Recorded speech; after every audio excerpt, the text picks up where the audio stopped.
మనసులో భావం మూగబోయనే నా జీవిత గానం.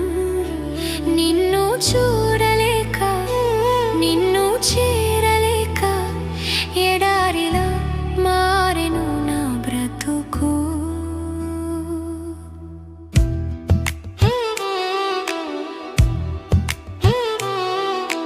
పాపిగా నేను మిగిలిపోతీని, నూతన సృష్టిగా నన్ను మార్చుమా యేసయ్యా.